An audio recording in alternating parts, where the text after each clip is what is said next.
Right, now the next game features Josie and Stephen, and they're going to be playing a game called Wrong Theme Tune. What we're going to get them to do is to improvise the beginning of a programme, television programme. I'd like to come forward to do it. And the programme we'd like you to do is a documentary on contraception, OK?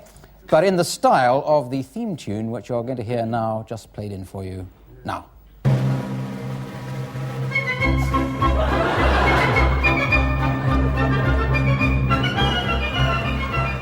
Hello! It was absolutely terrifying. But I remembered how Martin told me to strap it on, and I clung on for dear life. John, we're going to show them a few things they can do, aren't we? That's right. Now, do remember, if possible, I don't know what the current lots sound like, I'm afraid. Get down, Shep. I was in bed by 5 o'clock, I don't know. The important thing is you do ask your parents' permission. If you're going to go into their room and you're going to borrow some of their sexual apparatus, some of their coils and things like that, they're very delicate, so do ask your mother if you can take it out first. Don't just take it out of your mother's uterus. John. And also make sure that you don't fornicate on a windowsill or something like that, because it's very dangerous, because you could be humping away and fall off, couldn't you, John? That's right. And that could very easily have an eye out. Now we're going to take a look in the Blue Peter garden. And here we see the frogs have been having a wild time, haven't they, Yes, John? those little sellotape condoms didn't really work, did they? Well, I'm sorry to say some vandals got in. It was very disappointing. And they took the sellotape off the frogs, membra virile. But never mind. Here you can see we did what we saw in the advert that time, and we put a barbed wire fence along the pond to stop the froggies from getting at each other. And do remember quite well. to wear gloves if it's very cold. Oh yes, rubber gloves. Because if it's very, very cold and you're handling barbed wire, you can easily get very cold fingers. Yes, so wear rubber gloves.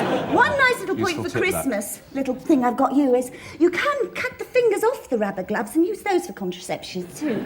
I've got a nice little... Contraception, yes. sorry. You may not want a contraception too, but if you do, then that certainly is a pretty handy tip. That's it. Let's end on that, If thank you don't you. mind, I'll keep it.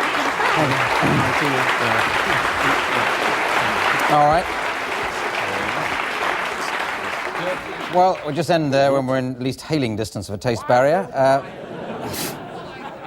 69 points each there. And the next game... Oh, hang on, what is the next game? I've lost my cards. Right, now we get to a game called Rap. This features everybody. And they all love it, don't you? And the idea of this, they just have to make up a rap as they go along on a subject, which we'll get somebody to suggest in a moment. So you'd like to come forward ready to do it. We start with John on this one and work down the line. Contractions have started. Yeah. OK, so a nice broad topic for them to... Sheep shearing, that's a great one, yeah. You do sheep generally, you don't have to concentrate just on the shearing. So we helped on this with the drummer. We've got Ginger Baker this week. Take it away, Ginge. You gotta button the mutton. Say you button the mutton till your mutton is hurting. It looks like Timothy Hurton. You get the mutton, baby. You get your sheep on the clean, and then you can say you can put it in the pastures that are so green. Yeah. Black sheep, have you any wool? Yes, sir. I said 3 bags full. I said 3 bags full. Get on down, baby. Black sheep, have you any wool? Yes, sir.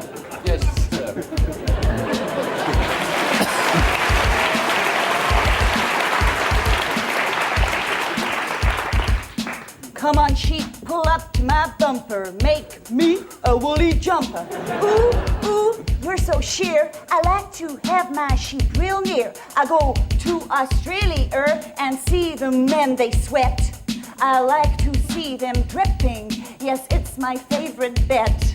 I like to watch sheep shearers. I could watch them all day long because I like sheep best of all. Their loins are good and strong.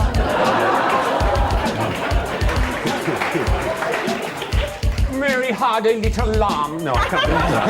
No, I can't do that kind of thing at all. Yes, I'm terribly fond of shearing sheep. Nothing could be clearer. They call me Norma Shearer. I sheep very hard, and then I sheep very hard again. And I sheared a nice little woolly cardigan. In fact, sheep, rams, lambs, and ewes are rather make very attractive blouses and other items of clothing. Sheep have a reputation for being stupid, and when it comes to being lovers, I don't think anyone could call them Cupid. But sheep are friendly, and sheep are clean. I think you know what I mean. I don't. Okay. Thank you very much. Thank you. Well, easily the best rap we've done this evening. So, 2 points each, with a bonus of 1,000 points to Stephen for trying so hard. And that brings us, I'm afraid, to the end of the show, and I total up the points and see, oh yes, well, Stephen has won. And the prize for winning is to read the credits out in a style of my choosing. I'd like you to do it, Stephen, in the style of an American announcer, you know, Quinn Martin production, that sort of thing.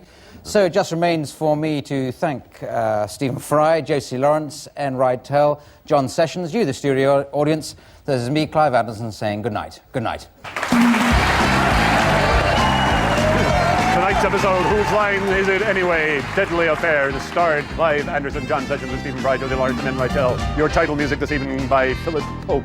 Senior cameraman, Martin Hawkins. Your Eurovision mixer this evening, Roz Story. Tonight's floor manager, Janet Stewart. The costume designer, ladies and gentlemen, tonight this evening was John Hibbs. And the production secretary, Wendy Hill. Tonight's production assistant, Helen Gartell. Your production manager was Mary Bell. Your designer was Pip Godner. And the executive producer, Denise O'Donoghue. The production was consumed, eaten, and packaged to your door by Ansett Airlines and Dan Patterson. Thank you.